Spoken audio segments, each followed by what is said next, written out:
ನಮಸ್ಕಾರ ಎಲ್ಲರಿಗೂ A2A ಕಾರ್ಗೆ ಸುಸ್ವಾಗತ. ಇವತ್ತು ನಮ್ಮ ಹತ್ರ ಬಂದಿದೆ ಇದು ಕವಾಸಕಿ ನಿಂಜಾ. ಇದರಲ್ಲಿ ಪ್ರಾಬ್ಲಮ್ ಏನಪ್ಪ ಅಂದರೆ ಬ್ಯಾಟ್ರಿನಲ್ಲಿ ರಿವರ್ಸ್ ಕೊಟ್ಬಿಟ್ಟು ಸ್ಟಾರ್ಟ್ ಮಾಡಿದ್ದಾರೆ. ಸೊ ಅದರಿಂದ ಗಾಡಿ ಸ್ಟಾರ್ಟ್ ಆಗ್ತಾಯಿಲ್ಲ, ಎಲ್ಲ ಓವರ್ ಆಫ್ ಆಗಿದೆ. ಸೊ ಇದನ್ನು ನಾನು ಇವತ್ತು ರಿಪೇರ್ ಮಾಡಿ ಸ್ಟಾರ್ಟ್ ಮಾಡಿ ಪ್ಲಸ್ ಸರ್ವಿಸು ಇದೆ. ಸರ್ವಿಸು ಮಾಡಿ ನಮ್ಮ ಕಂಪ್ಲೀಟ್ ವೀಡಿಯೋನ ಅಪ್ಡೇಟ್ ಮಾಡ್ತೀವಿ. ಸೊ ದಯವಿಟ್ಟು ಚಾನಲ್ ಶೇರ್ ಮಾಡಿ, ಸಬ್ಸ್ಕ್ರೈಬ್ ಮಾಡಿ, ಲೈಕ್ ಮಾಡಿ. ಇದೇ ಥರ ವಿಡಿಯೋ ಕಂಟೆಂಟ್ಸ್ ನಿಮ್ಗೆ ಹೇಳ್ತೀವಿ. ಪ್ಲಸ್ ನಿಮಗೆ ಯಾವ ಥರ ಏನು ಮಾಡಬೇಕು ಗಾಡಿಯಲ್ಲಿ ಅಂತ ನಾವು ನಾಲೆಜು ಕೊಡ್ತೀವಿ. ಓಕೆನಾ? ಸ್ಟಾರ್ಟ್ ನಾನು ಹೇಳ್ತೀನಿ.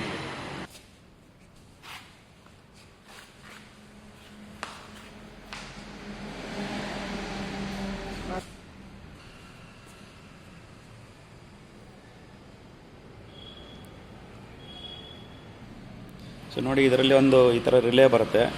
ಇಲ್ಲಿ ಬಾಕ್ಸಲ್ಲಿ ಫಿಕ್ಸ್ ಆಗಿರುತ್ತೆ. ಸೊ ಇದನ್ನು ಶಾರ್ಟ್ ಆಗಿದೆ, ಇದನ್ನು ರೆಡಿ ಮಾಡಿಸೋಣ. ಈಗ ರಿಪೇರ್ ಆಗುತ್ತೆ. ಸೊ ರಿಪೇರ್ ಮಾಡಿ ಇದು ಹಾಕಬೇಕು. ಸೊ ಇದು ಇ ಸಿ ಎಮ್ಮು ನಾವು ಕನ್ಫರ್ಮ್ ಮಾಡೋಣ. ಸೊ ಟೋಟಲ್ ಏನು ವೈರಿಂಗ್ ಇದೆಯಲ್ಲ, ಈ ವೈರಿಂಗನ್ನು ಕಂಪ್ಲೀಟಾಗಿ ನಾವು ಚೆಕ್ ಮಾಡ್ತೀವಿ, ಪ್ಲಸ್ ಬ್ಯಾಟ್ರಿದು. ಸೊ ಓವರಾಲ್ ಒಂದ್ಸಲ ಚೆಕ್ ಮಾಡಿ ಮಾಡೋಣ. ಸೊ ಸರ್ವಿಸ್ ಮಾಡೋಕ್ಕೆ ಇದಕ್ಕೆ ನಾವು ಏರ್ ಫಿಲ್ಟರ್ ಆಲ್ಮೋಸ್ಟ್ ಬಿಚ್ಚಿದ್ದೀವಿ. ಸೊ ಇಲ್ಲಿ ಏರ್ ಫಿಲ್ಟರ್ ಬರುತ್ತೆ, ಏರ್ ಫಿಲ್ಟರ್ ಮೇಲೆ ಇದು ಕೂತ್ಕೊಳ್ಳುತ್ತೆ. ಸೊ ಅದನ್ನು ಮಾಡ್ತೀವಿ, ನೆಕ್ಸ್ಟ್ ವೀಡಿಯೋಲಿ ಅಪ್ಡೇಟ್ ಮಾಡ್ತೀವಿ.